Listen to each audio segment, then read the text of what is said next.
سلامونه نیکیلې تاسو ټول درنو لیدونکو او لیدونکو ته وړاندې کوم د نړۍ په هر ګوټ کې چې اوسئ خدای دې وکړي روغ او جوړ او د صحت په جامو کې پټ اوسئ. خوښ یم چې زه رضا شاه یوسفزی یو دفعه بیا د یوې نوې خپرونې سره ستاسو درانه چوپړ کې حاضر یم. د نن خپرونه ده جرمني او جریمې. تاسو چې په جرمني کې اوسېږئ تاسو زما د خبرو په معنا باندې ډېر ښه پوهېږئ او هغوی چې په جرمني کې نه اوسېږي دوی ته به موږ خپل د زړه حال ویاو. زه تاسو سره غواړم خپل د جریمو باره کې قصې وکړم چې ما څومره جریمې تر اوسه پورې اخیستې دي او لاملونه یې څنګه جریمه شوی یم. زما د جریمو لړۍ زما د جرمني سره د راتګ سره شروع شوه. 3-4 میاشتې بعد چې زه جرمني ته راغلم د هغې نه 3-4 میاشتې بعد یو ټیکټ خرڅېدلو. زه البته برېمنهافن کې اوسېدلم. برېمنهافن د برېمن یوه وړه ولسوالي غوندې ده. تاسو چې په جرمني کې اوسېږئ شاید خبر اوسېږئ چې برېمنهافن کوم ځای دی او که تاسو په جرمني کې نه اوسېږئ نو یوټیوب کې سرچ کړئ برېمنهافن ډېر ښایسته ښار دی وړوکی. نو هغه وخت کې یو ټیکټ و چې د 13 کلن ځوانانو نه والا تر 30 کلن ځوانانو پورې دا ټیکټ یې کولی شولو چې د هغې ولسوالۍ نه د برېمن ولسوالۍ نه تر برېمن پورې مرکز پورې لکه فکر وکړه د خوږیاڼو نه تر جلال آباد مرکز پورې په دې ټیکټ تا کولی شول چې مفته راشي چې دا ټیکټ تا لرودلو. د دې ټیکټ قیمت مو 30 یورو. خو قانون پکې دا و چې د 2 بجو نه بعد د غرمې د 2 بجو نه بعد د شپې تر 12 پورې تا کولی شول د دې ټیکټ څخه استفاده وکړي. زه په هغه وخت کې نوی راغلی وم په ژبه باندې نه پوهېدلم. نو کله چې بانوف ته راغلم د برېمنهافن یو افریقایي مې ولیدلو هغې ته مې دا خپل ټیکټ وښود. ما ته دا وګوره په انګلیسي مې ورته ویله چې زه کولی شم په دې باندې برېمن ته لاړ شم د برېمنهافن نه برېمن ته. هغې چې ولیدلو زه نه پوهېږم چې هغه پر ټیکټ پوه شو که پوه نه شو ما ته ویل ته کوی شې. نو دا شاوخوا د غرمې 12 بجې دي. نو زه چې په ټرین کې کېناستلم چې برېمن ته راشم غوښتل مې برېمن نه هامبورګ ته راشم هغې وخت کې د خپل ورور لیدلو ته. په دې وخت کې کنټرول راغی چې ټیکټ مې ورته وښودلو ویل دا خو د 2 بجو نه بعد کار کوي. ما ورته ویل خیر په ما باندې یو ټیکټ خرڅ کړه. دلته بعضې وخت چې ښه خلک کنټرول راشي هغې به در باندې خرڅوي. ما ورته ویل خیر په ما باندې دلته یو ټیکټ خرڅ کړه زه به تا ته پیسې درکړم. خو دومره ډېر ښه ښځه نه وه یو ښځه وه تقریبا د متوسط عمر ښځه وه. ما ته ویل نه ته باید جریمه شې. نو اسناد مې ورته ورکړل جریمه یې کړم. اوس مې په یاد نه ده چې څو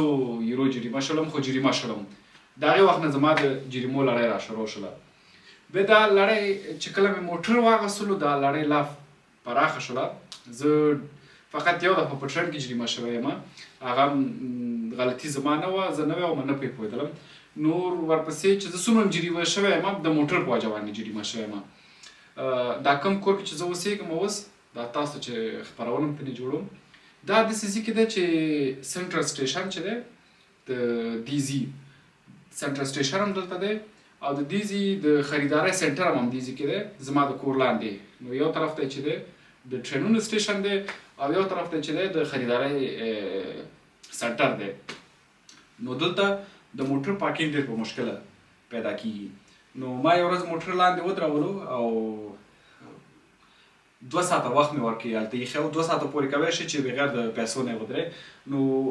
هغه چې 2 ساعته او 20 دقیقې تقریبا ورباندې تېر شوي 20 دقیقې په اضافه و کنټرول راغلی و جریمه یې لیکلې وه په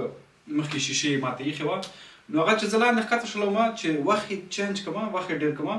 همې چې ولیدلو نو جریمه شوی وم. نو ما دا ورقه راواخیستله ما ویل چې زه بس اوس خو جریمه شولم. نو ورقه مې جب کې کېښوستله ما ویل جریمه به تحویل کړم بیا زه را جګ شولم کور ته چې کالي زر واغوندم او وځم کار طرف ته. نو په دې وخت کې زما تقریبا 15 نه 20 نه تر 15 دقیقو پورې وخت ولګېد چې زه کالي واغوندم. په دې وخت کې موټر یې راوړی دی دا سړی زه نه پوهېږم همدلته زما د موټر ته ولاړو که څنګه بل موټر یې راغوښتی زما موټر یې اپشلیپ کړی اپشلیپ کړی و. اپشلیپ یعنې زما موټر یې جګ کړی په بل موټر باندې یو لرې ځای کې دغه کړی و چې د دې قیمت په جرمني کې 300 یورو دی.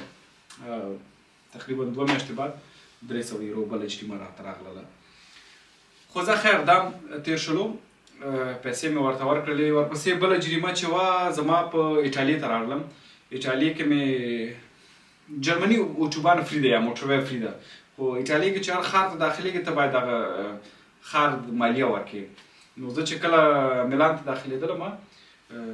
کارډ مې وواللو په هغه ماشین کې دروازه راته وازه کړله یعنې پیسې مې واخیستلې او زه راغلم میلان ته. نو چې بیرته به په موټر کې تلم د جرمني نه ایټالیې ته په موټر کې تلم. نو بیرته چې بیا زه جرمني ته راغلم یو څه وخت بعد ما پسې د ایټالیا نه یو جریمه راغله چې موږ نو توانېدلي چې ستا د کارډ نه پیسې وګرځو او ته باید دغومره جریمې سره دا پیسې تحویل کړې سره دی چې زما غلطي خو پکې نه وه نو تاسو دروازه راته سیسټم واضح کړله زه څه پوهېدلم چې تاسو پیسې وګرځولې ونه ګرځولې ولې مو ونه ګرځولې هغې ته طرف ته مشکل خو خیر دا جریمه یې ما پسې راولېږله ورسره بیا یو څه وخت مخکې یو 4-5 میاشتې مخکې دا زما یو عکس یې واخیستلو ډېر ښایسته عکس یې زما واخیستلو چې زما خپل د عکسونه هېڅ نه خوښېږي ځکه همیشه د پیسو سره مل دی دلته راته لیکلي دي چې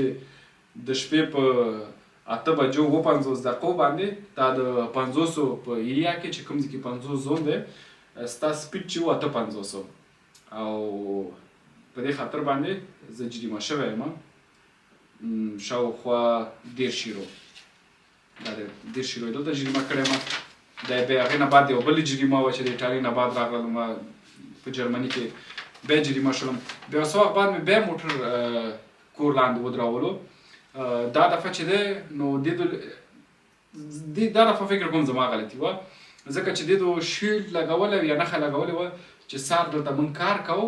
نو هغه نښه ما نه وه لیدلې زه چېرته په سفر تللی وم سفر نه بعد چې راغلم ایرپورټ نه مې موټر خپل راواغوستلو ومې درولو هېڅ مې فکر نه و کړی په دې ځای باندې ځکه همیشه مو همدلته موټر ودرولو موټر یې زما سهار ملا ځان جیب کړی و 300 یورو بله جریمه بیا ما پسې راغلله ورسره په خوا کې بیا یو څه وخت مخکې زه بیا یو ځای ته په سفر باندې راغلم موټر مې دلته په یو خپل کور سره داسې یو ځای کې ودرولو چې هلته هېڅ فري پارکینګ ایریا وه چې څومره 4 ساعته فري پارکینګ ایریا وه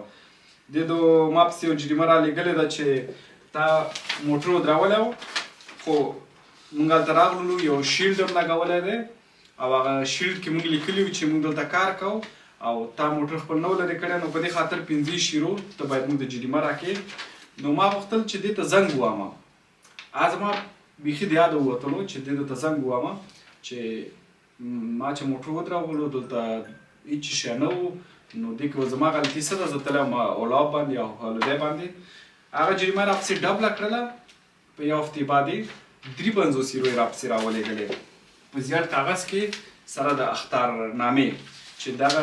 15 شپو جریمه راغله 53 یورو ته دا جریمه جګه شوله او مجبور یم چې بیا ور یې نه کې بله لاره نشته دی نو موټر په جرمني کې بالخصوص په هامبورګ ښار کې ډېر زیات قیمته تمامېږي نو دا زما د جرمونو یا د جریمو لړۍ وه په جرمني کې یو 2-3 ځای نور هم جریمه شوی یم عکسونه یې زما اخیستي وو خو هغه عکسونه اوس ما سره نشته دی نو چې زه یې تاسو ته وښیم نو هغې نه تېرېږو نو دغه زما د جریمو لړۍ وه په جرمني کې تاسو څومره جریمه شوي یاستئ په جرمني کې خپل نظر او خپل جریمو په اړه راته کمنټ کې ولیکئ چې تنها زه دومره ډېر جریمه کېږم او که نه تاسو هم